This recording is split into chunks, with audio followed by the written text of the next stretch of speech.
Aliyekuwa waziri mkuu ama kiongozi wa chama cha ODM marehemu Raila Odinga alipoitisha maandamano, basi nchi ilikuwa inasimama, lakini hii ya Gachagua na Kalonzo wanashangaa namna gani tena hawatokei, wanasema itakuwa mother of all. Unajua Gachagua alisema ile Raila hata ni kidogo sana. Alikuwa anasema ati unasema Raila alikuwa anajua kupanga maandamano. Ngojeni muone maandamano ile nitapanga. Sasa jana Gachagua hakuonekana. Ndio acha kuniua bana. Kalonzo pia hakuonekana.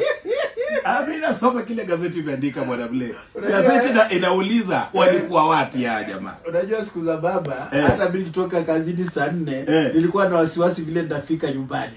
Jana nilikuwa na drive, tunaona kila kitu kiko kama kawaida. Yes. Kwa hivyo ilikuwa ni vitisho tu. Sio kama ile ya zamani. Tuesday, Jumanne. Tuesday. Tunarudi uwanjani. Hiyo ni habari ambayo imeangaziwa kwenye gazeti la The Star asubuhi ya leo.